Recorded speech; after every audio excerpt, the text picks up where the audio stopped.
It's been over a year since a plane crash claimed the life of Polish President Lech Kaczynski.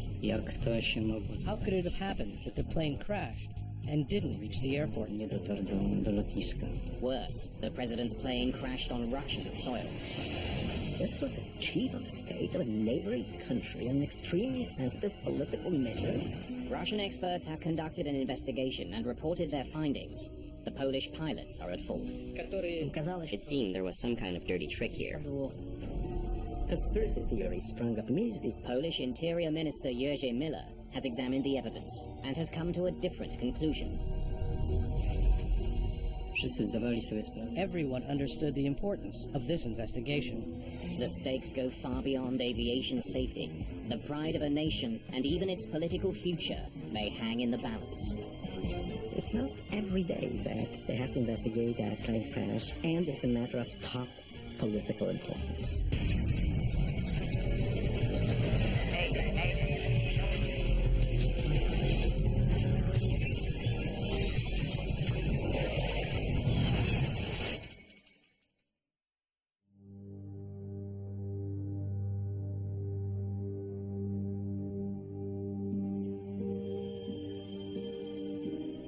Jerzy Miller is just hours away from revealing the conclusions of Poland's independent investigation into the devastating crash at Smolensk airport.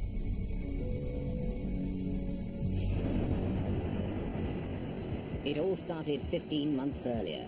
Polish Air Force Flight 101 is carrying 89 passengers, including President Lech Kaczynski.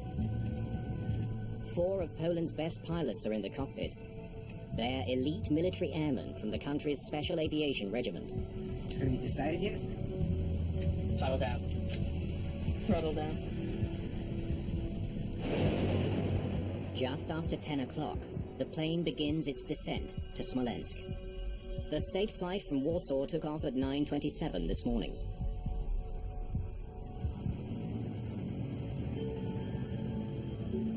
The passengers are a cross-section of the Polish elite, dignitaries on their way to mark a grim and controversial anniversary.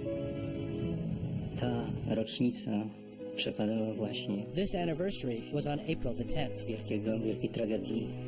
It was a great Polish tragedy, the murder of Polish soldiers in World War II by Stalin. In 1940, Stalinist forces marched 22,000 Polish officers and intellectuals into Russia's Katyn forest to be executed. The Soviet government took the decision, the document still exists, to murder them all.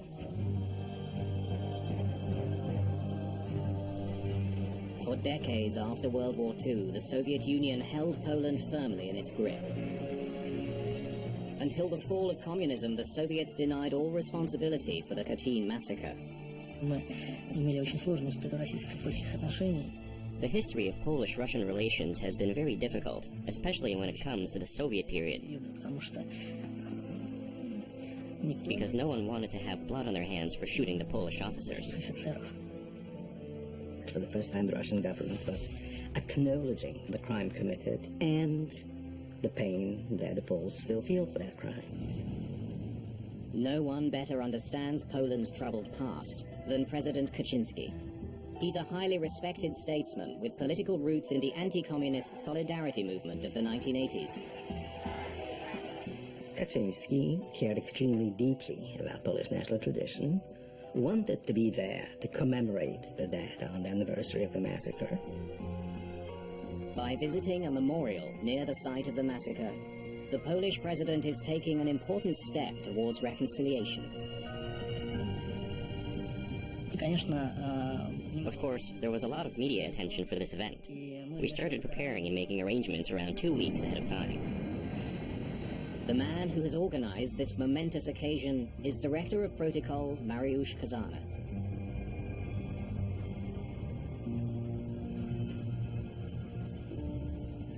Water for you, sir. President Kaczynski and his wife, Ma'am? are joined by many of Poland's top brass, including Lieutenant General Andrzej Błaszczyk, commander of the Polish Air Force. There are also descendants of the victims of the massacre traveling to today's ceremony. To the extent that I can attempt to imagine their mood, it would have been solemn and powerful and sad. The elite crew is flying a Tupolev Tu-154M, an extremely popular Russian-built plane. As they get closer to the airport, the workload picks up. Flight engineer Andrzej Michalak must calculate engine performance. Please have the temperature and pressure. Yeah, I'll tell you what the temperature is. Cold. He needs some vital information from the tower. Are we going to speak Russian? Yes. English is the international language of civil aviation. But since Smolensk is a military airport, controllers here speak only Russian. Passenger jets don't normally land at this base. But for the Polish delegation, it's the closest runway to the Katyn Memorial. This was a military airfield, and the incoming flight was, as a matter of fact, civilian. It doesn't matter that the crew was made up of members of a special division of the Polish military. The plane was flying according to the rules of civilian aviation. Captain Arkadiusz Protasiuk is the only member of this crew that speaks Russian. He'll have to handle the communication with the tower. Polski 101, Polish 101. Good morning. Polish 101 acknowledge. Polish Air Force, we have fog. Visibility 400 meters. Understood. Polish Air Force 101. Heavy fog, visibility is only 400 meters. The fog was so dense nothing was visible. You couldn't see your hand in front of your face, or the person standing next to you. Smolensk Air Base doesn't have the equipment needed for a radio-guided landing. It is not the best technologically equipped airfield in our country. The pilots will first have to descend to 100 meters, then look for the runway. Once they spot it, they will have to land manually. Temperature and pressure, please. Temperature is +2, pressure 745. We do not have landing conditions. Continuing our approach, if we're unable to land, we'll go around on autopilot. Captain Protasiuk takes his plane lower to get a first-hand look at landing conditions. From their flying experience, the crew knew that fog can be uneven. 1 minute, it can be very dense, but 10 or 15 minutes later, the wind can clear it. But as they get closer, the fog gets even thicker. Approaching outer marker. On course and on glide slope. Then the situation takes a turn for the worse. As the crew strains to catch sight of the runway, the sound of an alarm suddenly fills the cockpit. 100 meters. We are leaving for go-around. In the cabin, passengers are preparing for an imminent landing.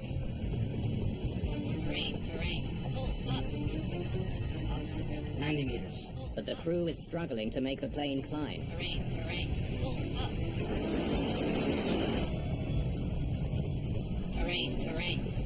40.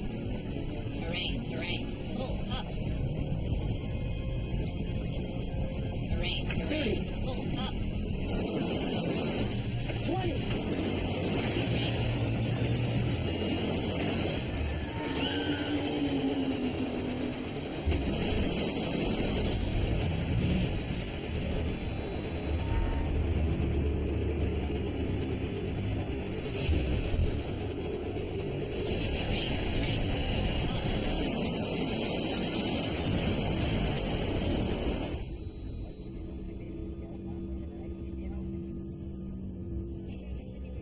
Depart for the go-around.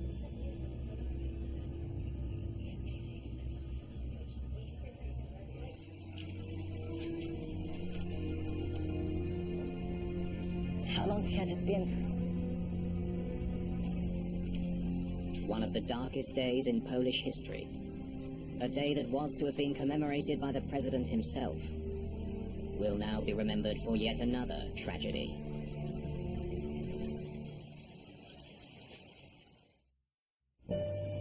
At the Katyn Memorial, hundreds of people await the arrival of the Polish delegation. But what they get instead is devastating news. The president's plane has crashed. Никто представить себе не мог, что может произойти. No one could imagine that something like this tragedy, this crash, could happen. Первые слухи о том, что When we heard the first rumors that the Polish plane had crashed, we thought it was a foolish joke. это чья-то дурацкая шутка. Потом еще через несколько минут, 10, может быть, минут, But then, after about 10 minutes, we saw how the Polish people were hugging and crying. поляки, мужчины и женщины там обнимаются, они рыдают.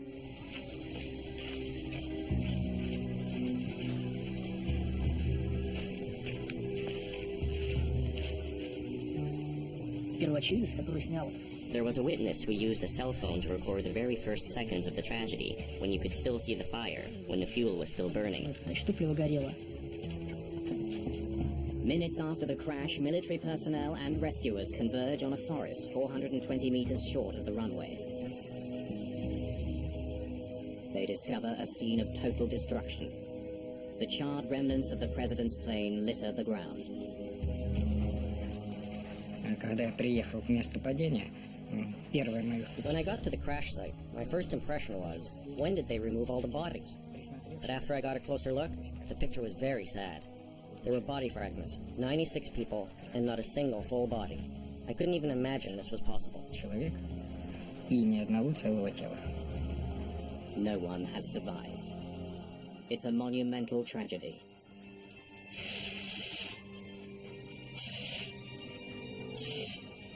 Единственная уцелевшая вещь, The only thing I could see that had survived was the wreath they were bringing to the Katyn Memorial. которую они везли на Катынский мемориал. With questions already swirling about how such a disaster could happen, Russian air accident investigators arrive at the crash site. We'll need a command post. See what we have to work with. They are members of the Interstate Aviation Committee known as the MAK.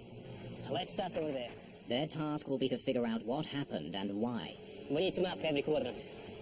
It's not every day that they have to investigate a plane crash, and it's a matter of top political importance. News of the Polish president's death on Russian soil stuns all of Poland. Przez myśl mi przeszło I thought about the people on board the plane ludźmi, o których wiedziałem, że są. because you see, I knew most of the passengers personally. Składa, że większość pasażerów tego samolotu znałem osobiście. As the nation grieves, shock and sadness soon become mixed with suspicion. My first thought was it an attack? Because of the deeply hostile relations in between Poland and Russia, conspiracy theories sprung up immediately. Many Poles are convinced the world has just witnessed an assassination, a targeted killing orchestrated by President Kaczynski's political adversaries. These were accusations that not only the crash was an intentional attack by the Russians, but that the Polish government knew it and was actually in cahoots with the Russians in order to eliminate a dangerous political opponent. With so many high-ranking officials now dead, some fear Poland's entire government may collapse. I was terribly concerned that we might not make it, that these were the 100 out of the 400 most important people in Poland. I wasn't sure if we've produced a state that can weather this shock. At the crash site, the evidence is pointing in a direction that will not sit well with Poles. Why would they even try to land in this fog? Some claim the Polish pilots should not have tried to land in the heavy fog. The suggestion raises anger in Poland. For the partisans of the conspiracy theory, it was just another Russian whitewash. Poland's leaders are desperate to uncover the truth about the crash. They send their own investigators to work alongside the Russians. To było duże wyzwanie. It was a big challenge. Altogether, there were 34 people fully engaged in conducting research on this crash. W którym pracowałem. What have you got so far? Podeszliśmy do badania, We approached the investigation with sound procedures, w związku z czym na wstępie przyjęliśmy, że meaning that in the beginning, we assumed that every potential cause was possible, i stopniowo and then we gradually eliminated what didn't fit. to, co okazywało się, że nie wystąpiło. They launch a painstaking search for any evidence that the flight may have been brought down by assassins. Sprawdziliśmy również, czy We also checked to see if there was any trace of explosives on the airplane wreckage. na szczątkach samolotu Careful analysis by both Russian and Polish experts reveals no explosive residue on the wreckage. No sign that the plane was shot down. Investigators on both sides agree. The crash is a tragic accident, not a political assassination. Natomiast bardzo szybko taką przyczynę, That possibility was ruled out very quickly because of the complete lack of evidence. ten czynnik brać pod uwagę. Investigators must find the plane's black boxes. Excuse me? Any sign of the flight recorders? Not yet. But it's our top priority. You know, of course, we need all three. Of course. With suspicion growing at home, Polish investigators anxiously want to get their hands on all of the plane's recorders. The Tupolev had 3. The cockpit voice recorder and the flight data recorder are Russian-made. Have you decided yet? They will reveal what the pilot said and how the airplane performed. A third Polish-made device called the Quick Access Recorder also captures flight data, but it can only be read by the device's Polish manufacturer. If the Russian and Polish data match, investigators will be assured that no one has tampered with either machine. Było to istotne, ponieważ It was essential because we expected to hear suspicions or accusations from the public that the data read by the MAK experts had been tampered with. specjalistów znak mogły być zmanipulowane. While the search for the recorders continues, investigators seek answers from the air traffic controller on duty that morning. They want to know why the pilots tried to land in such heavy fog. They were not coming in to land. They were only doing a trial approach. They learned that the crew was warned about the poor visibility, We do not have landing conditions. but they wanted to judge conditions for themselves. From 100 meters, be prepared to do a go-around. The plan was to descend to 100 meters and then fly over the airport. At 100 meters, that was a decision height. Lądowanie poniżej minimów zawsze niesie ze sobą Approaching below the minimum always brings the risk of hitting objects on the ground. After that, there's no certainty that attempting a go-around can be done safely. procedura odejścia na drugi krąg zakończy się bezpiecznie. But investigators are puzzled. Something doesn't add up. At an altitude of 100 meters, the plane should have easily cleared the trees.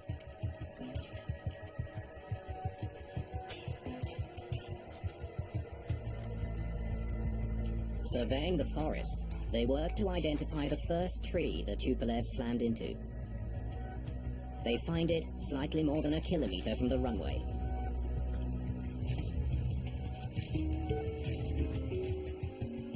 Pilots hit the tree at 11 meters. If they intended to fly at 100 meters, how did they hit the tree? We need more information.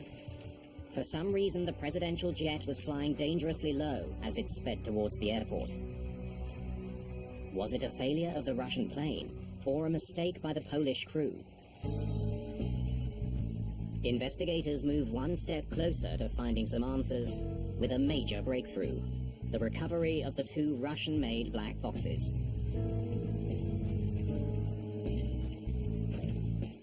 The Polish flight recorder, though, remains buried in the wreckage. Any sign of the QAR? Not yet. The flight data recorder may hold valuable clues about what doomed the president's plane. The device is rushed to the MAK laboratory in Moscow.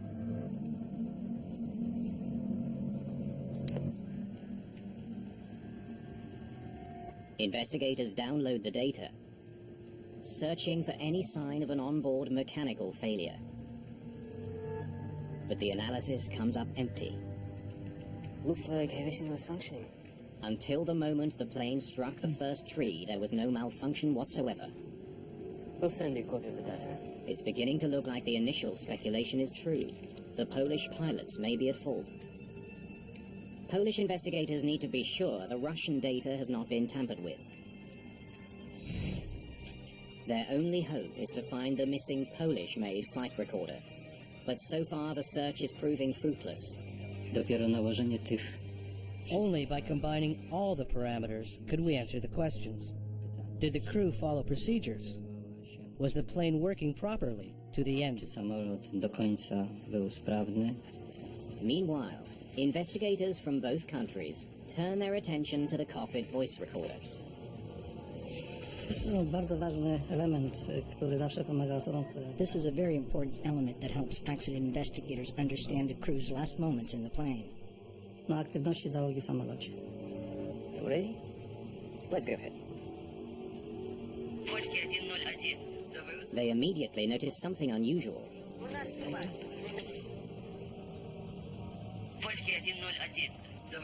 That sounds like the captain. The captain is the one making radio calls to air traffic control, and he's doing it in Russian. Why is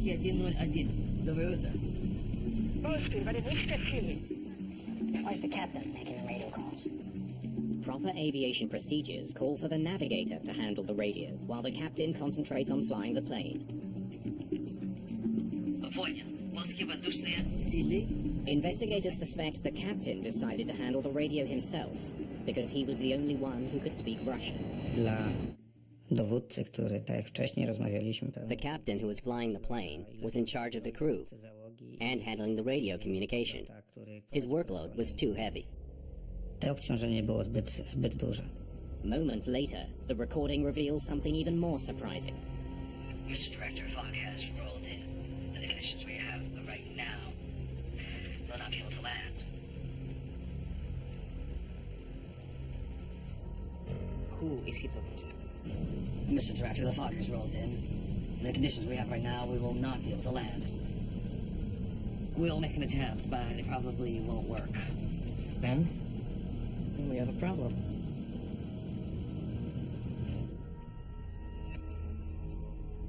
Sounds like Kazana, the director of protocol. What he's doing in the cockpit? The pilots were not alone in the cockpit. Tutaj słyszeliśmy głosy. We could hear voices of people who were definitely not crew members, and this meant that the cockpit was accessible to people who were not part of the flight crew. From 100 meters, be prepared to do a go-around. Acknowledged. Safety rules forbid visitors in the cockpit at key points in the flight. Było to dla nas... It was surprising because it confirmed that the cockpit wasn't sterile. There's a rule that below a certain altitude, pilots should be isolated from the rest of the plane so they can concentrate on their tasks. samolotu, aby mogli się skoncentrować na swoim zadaniu. It now appears the presence of so many top officials on board affected the decision to land. Sir, I have some news from the cockpit. Pisaliśmy to jako... We describe it as indirect pressure, the pressure resulting from the weight of the task and the mission the aircrew was completing. którą załoga wykonywała. Some investigators believe General Błasik also visited the cockpit. As the mystery behind the crash of Air Force 101 grows deeper, one thing is clear. In a crash, be it an air crash or a political crash or a crash in human relations, very seldom there's just one factor. There is much more to this tragedy than simple pilot error.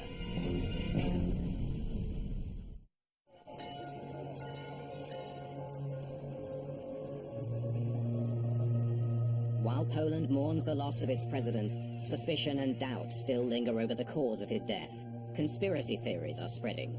The Polish media distrusted the information provided by the Russian experts. It seemed there was some kind of dirty trick here. But at the crash site, investigators have uncovered the one thing that could erase many of those suspicions: the Polish-made flight recorder.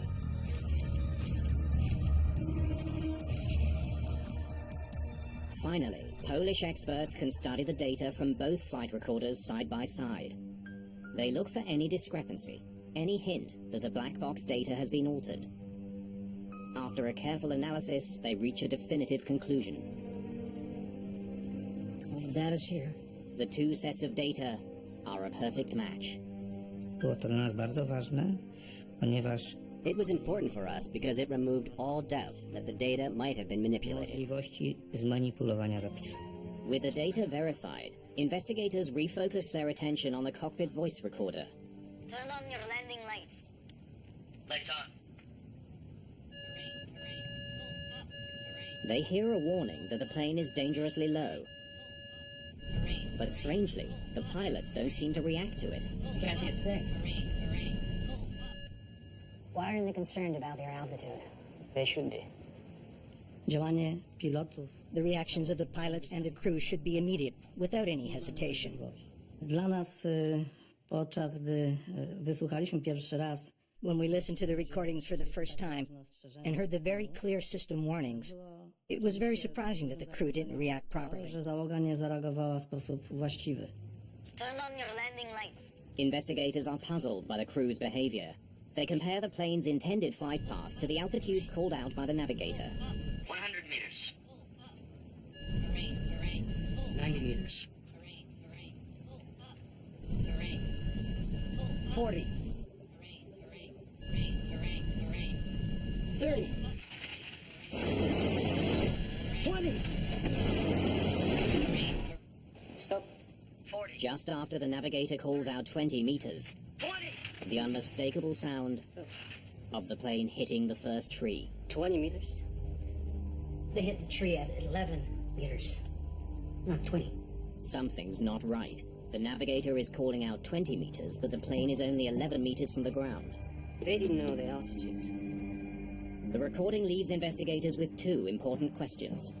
Why did the crew ignore the alarms? And why were they closer to the ground than they thought? They pore over the flight data, checking for signs of an altimeter malfunction. Lieutenant, It could explain the crash. what happens here? But instead of a malfunction, they find that the altimeter reading makes a sudden jump. A barometric altimeter shows the plane's height above sea level by measuring atmospheric pressure. Air pressure goes up as the plane goes down. When approaching an airport, pilots usually calibrate the altimeter to account for the airport's height above sea level. But that's not what this crew did.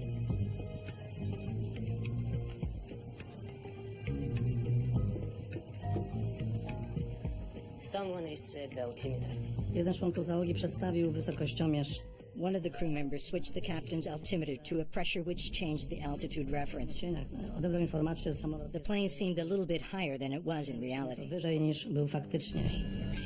The numbers show that the instrument was reset to its default setting, a move that resulted in an altimeter reading much higher than the plane's actual height above the ground.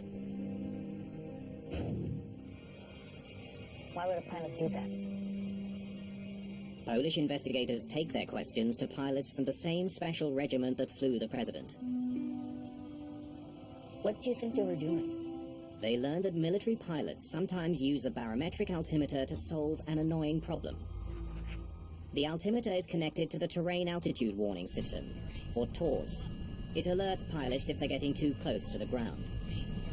The system is pre-programmed with the location of most major airports, and will not sound an alarm when the pilots are coming in to land. But that only works if the airport is in the database. Many, including Smolensk, are not. W przypadku Smoleńska. The Smolensk airport, which is a military airport, was not included in the TOS system. The alarm goes off so frequently at military airports that some pilots have developed a dangerous habit of disregarding the sound. You can't see a thing. Przeanalizowaliśmy wiele lotów. We analyzed many flights, and it turns out that they were in the habit of ignoring these alarms. Załogi do ignorowania tego typu komunikatów. And that's not all. You telling me you actually changed the altimeter to the wrong setting? They've also come up with ways to silence the nuisance alarms. One way is to simply reset the altimeter. That fools the system into thinking the plane is flying at a higher altitude. Turn on your landing lights. Lights on. It's a temporary fix. As the crew of the presidential jet continues to descend, the alarm sounds again just 20 seconds later. Start playback. It seems incredible that such an elite crew flying such high-ranking passengers would commit a breach of procedures. 100 meters. Even if they did, it doesn't explain why the navigator was calling out the wrong altitude during the descent. 90 meters. Stop playback. He was using his radio altimeter. Most large jets are equipped with two types of altimeter. 40. Since the barometric altimeter has been reset, 30. the navigator could only have been using the second one, 20. his radio altimeter. It uses radio waves to measure the distance between the plane and the ground below. But the terrain near Smolensk Air Base is uneven. Planes have to fly over a valley to reach it. Look what happens here. When the radio altimeter reads 100 meters, the Air Force jet was not 100 meters above the airport. It was 100 meters from the bottom of the valley. In the dense fog, the pilots couldn't see the ground. Once they cleared the valley, they were just a few meters from the treetops. The radio altimeter was giving them misleading information. Natomiast używanie radiowysokości Using the radio altimeter at this early stage of approach is a serious mistake. ewidentnym błędem It doomed everyone on board.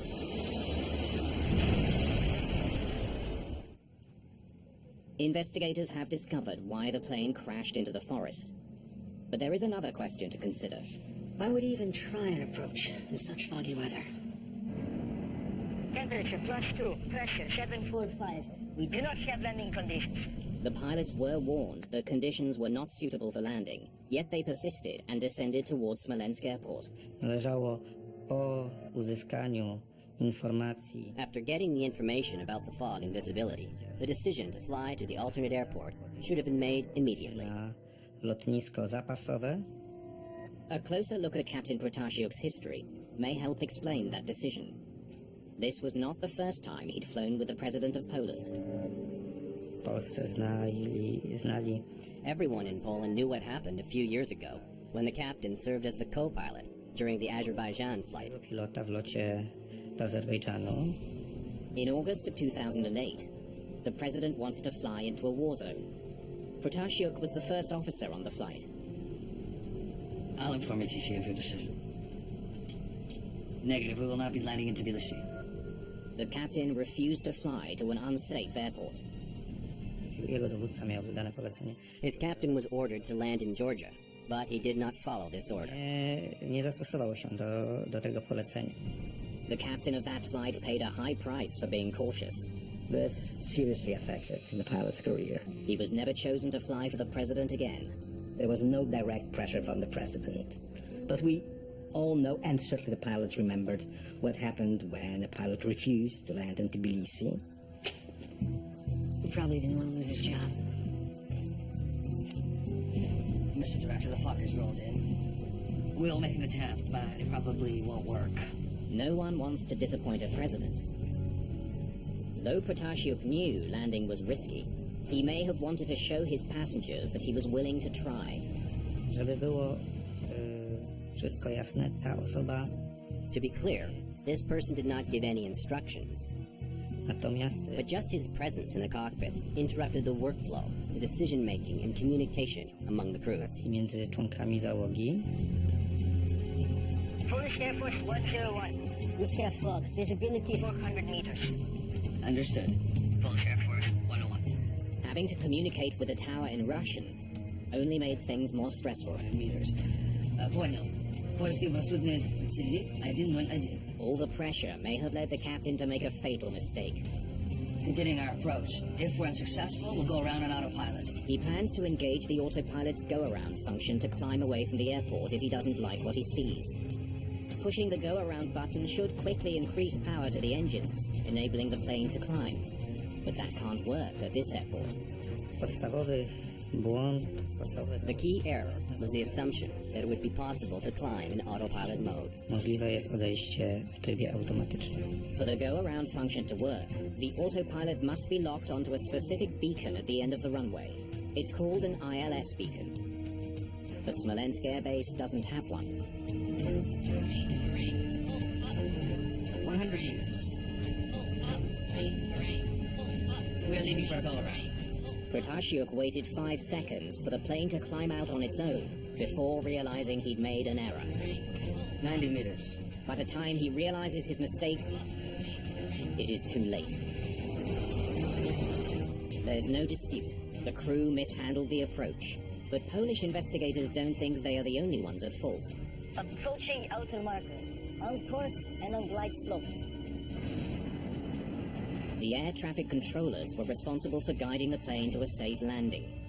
They knew visibility was extremely poor, So why did they go along with Protasiuk's plan to make a trial descent? Polish 101 acknowledge. Polish Air Force, we have fog. Visibility is 400 meters. Polish investigators need to know more about how Russian air traffic control may have contributed to the tragedy. Natomiast niewątpliwie rola There's no doubt that the air traffic controller has a vital role, especially when the clouds and fog are so bad that you can't see the ground. trudne, że ziemi nie widzi. Temperature and pressure, please. Temperature is +2, pressure 745. We do not have landing conditions. The investigators are surprised to discover that even though the airbase knew it would be handling a very important flight that day, Are you at 500 meters? the controllers seem unprepared to receive it.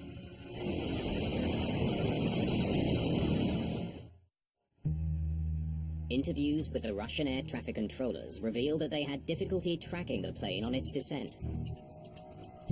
We asked him to report his altitude. Lotnisko w Smoleńsku The Smolensk airport is a very poorly equipped airport. albo oprzyrządowane. Polish Air Force, are you at 500 meters? There are 500 meters. The controllers had to rely on the captain to report his altitude. Polish investigators speculate that the equipment in Smolensk wasn't providing a clear image of the plane's location. The controller could not be sure if the plane was on course. On course and on glide slope. Obsługa lotniska potwierdza The controller confirmed that the plane was on the flight path. na ścieżce w momencie, kiedy The strzał moment it went below the flight path, the risk of disaster rose dramatically. katastrofy wzrosło gwałtownie. The controller confirmed the plane was on the correct approach path, when in fact it was dangerously low. Nie mamy żadnych wątpliwości. There's no doubt that the airport was not ready. The thickening fog only increased the level of tension and confusion in the control tower. I just don't think we should bring him in. It makes no sense right now. Before the president's plane reached the airport, the controllers knew it would be almost impossible to land. But they didn't have the authority to turn the jet away. We have to find an alternate for the pole. We just don't have the weather. They didn't want the plane to land. Próbowali zyskać wsparcie. They tried to convince their superiors that this airplane should be redirected to another airport before they even started the landing procedure. Oni będą go sprowadzać podejścia do lądowania. The decision whether or not the president of Poland should fly to Russia and where he should land is not made in Smolensk. It is not made by the head of flight operations or by the air traffic controllers. But the fact is that the conditions did not permit any kind of plane to land, especially a plane full of VIPs. The controller was waiting for Captain Protasiuk to make the decision not to land. We do not have landing conditions. Beginning our approach. If we're unsuccessful, we'll go round on autopilot.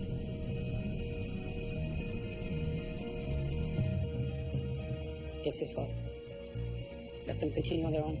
Myślę, że taka sama presja pośrednia I think that the same indirect pressure that was experienced by the captain of the Tu-154 aircraft was shared by the ATC controllers because of the nature of this flight. rejsu również w sadzie wieży. It all happened because of outside forces, the crew and the group of flight operators. They became hostages of the situation. Although both reports criticize the actions of the pilots, the Polish report goes further, criticizing the Smolensk airport for its poor performance. Approaching outer marker. On course and on glide slope. I stąd potwierdzanie przez stronę rosyjską załodze. The fact they confirmed that the flight path was correct when it wasn't may have been because their equipment was faulty. Była wynikiem niesprawności technicznej tejże aparatury. The Russians were much more evasive than the Poles. Poles frankly took on their responsibility the way the Russians did not take up theirs. In the wake of the disaster, the special regiment assigned to transport Polish officials is disbanded.